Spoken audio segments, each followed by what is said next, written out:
नाम है GST council. GST council अतना ताकतवर संस्था बनी, संविधान के संशोधन से बनी, सब राज्य के हक है बनी, आधा से ज्यादा राज्य हक नहीं, संविधान में संशोधन हुई, लोकसभा राज्यसभा में बहुमत में पारित हुई, तब जीएसटी काउंसिल बनी। और जीएसटी काउंसिल का है वो ऐसा संस्था है जिनका बहुमत नहीं, लगभग सहमति में निर्णय लेते। जैसे अभी जीएसटी काउंसिल ही निर्णय ले कि आपका दर कम होना चाहिए, मोदी जी कहें दर कम करना, लेकिन एक अंतिम प्रक्रियागत निर्णय कौन ले? जीएसटी काउंसिल ले। तो जीएसटी काउंसिल में जब तक पूरा देश के सब राज्य में है, तब सब राज्य के अपना वोट है, 1/3 नहीं, मतलब 51% में वो निर्णय नहीं हुए, वो 75% में निर्णय। जीएसटी काउंसिल के 75% पर निर्णय हो गया, मतलब 3/4 जब राज्य और केंद्र सरकार मिलकर कोई निर्णय लेंगी तब वो निर्णय होगा। अब 75% पर निर्णय होते हैं तो विपक्षी राज्य के वित्त मंत्री में पीछे करते हैं कि जीएसटी काउंसिल में कहीं के टैक्स कम नहीं होना चाहिए, पावर टैक्स कम हो है तो ऊपर राज्य के हिस्सा कम हो जाएगी, ऐसी चिंता बाहर निकल के कहते हम बोल रहे टैक्स को कम करो, उल्टा बात राजनीति करते हैं। लेकिन वो सब बात एक तरफ हुए जीएसटी काउंसिल में 3/4 से पास हुई और हमारे देश में लागू हुई। अब जीएसटी काउंसिल में जब पास होते ना तो बहुत ताकतवर काउंसिल है होगा कि जे जीएसटी काउंसिल में पास होते तेरा लोकसभा और राज्यसभा में पास करने की जरूरत नहीं है, और कानून के रूप में देश में लागू। ये ताकतवर संस्था है, ताकतवर संस्था है, बात ऐसा हुआ। और ये करते हैं कि नहीं तो कोई भी चीज का कोनो संस्था पास करते तब वह कहा जाता है लोकसभा पास होते, राज्यसभा पास होते, तब देश में लागू होते। जीएसटी काउंसिल में जे पास होते थे, पास तो हुए नहीं, होते 75% में होते, और 75% में जीएसटी काउंसिल में पास होते,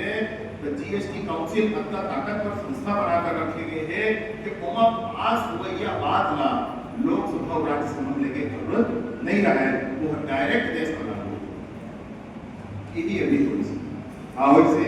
28%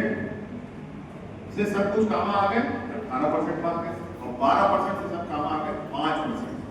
अब आप ये सोचो जो 28% दिन में टैक्स लगता है, दिन में टैक्स 18% लगता है। इनोवा गाड़ी महंगा आते कहते हैं 10 लाख की गाड़ी, मान लो 10 लाख की गाड़ी, तो अब क्या परसेंट कम हुई से 10%, कितने पैसा कम हो गया? 1 लाख। अब इनोवा तो एक के बाद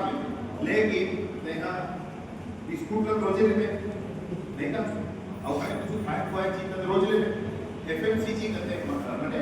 movable and consumable goods, FMCG fast movable and consumable, जो फास्ट मूव होता है और फास्ट कंज्यूम हो जाता है, खत्म हो जाता है, वो एफएमसीजी। एफएमसीजी हमारे रोजमर्रा जिंदगी काम में साबुन, सोडा, पेस्ट बनाने का। अब एफएमसीजी में सब 12% से 5%, 18% से 5% लगभग छूट हो गई, 0%। ये कब हुए हैं आप ध्यान करके देखो, ये तब हुए हैं जब अमेरिका कहीं इसके आपका कंटेक्स लगा हो, तब हुए। आने को मेरा हो रही तो हमने कहा है जब भाई सुविधा काम करनी थी, अमेरिका का हाथ पर ऊपर टैक्स लगा दे हो 50% इसी के, तब ऊपर को दिक्कत नहीं है, बोलते हैं कुछ करना है कर अमर काम हम आगे बढ़ाओ। वो समय जब वित्तीय परेशानी हो सकते ऐसे दुनिया में आना थे, और अगर हम काम करना था हम टैक्स पर छूट दे सुन दे क्या होगी डॉक्टर आने देश के लिए कहा कि इसके भैया अभी रहन दो काम आदम कैसे होते थे पक्का ठिकाना काम हो, लेकिन नहीं, हम दृढ़ विश्वास है बात के कि टैक्स हम कम करें, अभी हमारे रेवेन्यू कम नहीं होए, उसका हमारा व्यापार बढ़ नहीं, अलग-अलग टैक्सेशन सिस्टम नहीं है, अब टैक्सेशन सिस्टम पूरा देश में एक हो गए हैं, देखा से व्यापार कट्टा बाढ़ नहीं, आप ध्यान देवा 2014 में हम 11वां नंबर पर है, और 2024 में अभी 25 लाख है, 2024 में हम 4था नंबर पर। कट्टा बढ़ जब पे 10 साल 11 से 4 7 मतलब पार करके आ गए, काबर जीएसटी आ गए, ये लगता बस एक टैक्स का है, नहीं कांग्रेस वाले वो उन्हें पूछे रहे कहते हैं बोले बता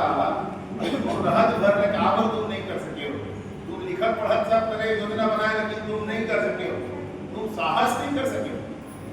हमर सरकार बनैया सरकार तो पहला बार सरकार बने रही थी, दूसरा बार क्यों है, पहला बार सरकार बने रही से बड़े चुनाव सामने में आकर ही तब कहीं के देश के लिए अगर अच्छा है आवश्यक है जीएसटी तो लागू किया जाएगा और लागू करेंगे। आप खुद ध्यान से देखो वो ठीक तो एक बार चुनाव आ गई,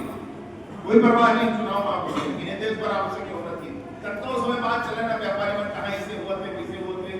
जीएसटी हो गया कब हम घूम घूम के हम समझन सुधार हम बोल जत्तल लरत बने जब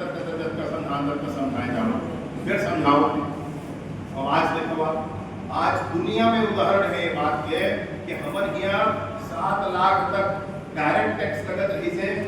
एक झटकम मारना आपका 7 लाख रुपए का टैक्स लगत रही एक झटकम तक का हो 12 लाख तक आपके सालाना इनकम है, हर साल आप 1 लाख रुपए कमा तो आपका इनकम टैक्स देना नहीं पड़े। आज स्थिति कावर में आपने एक बात बताऊं वो एक स्थिति कि सर 2014 में ही ले लो आप जब आपकी सरकार बनी मोदी जी ने आपको प्रधानमंत्री बनाया ममता बनर्जी की अपन सरकार बनाए तो 2014 का हो रही से कब का टैक्स पेयर नहीं है भारत की आबादी तक कर रही 2014 में 125 करोड़ मैंने नोट कर 120 करोड़ और टैक्स कब का पटावेगा 65 लाख। सुनो और बात आजादी के लगभग 65-70 साल होवत रही से 65-70 लाख साल में डायरेक्ट टैक्स पटाने वाला इनकम टैक्स पटाने वाला हमारे देश में कब कर रही थे 65 लाख।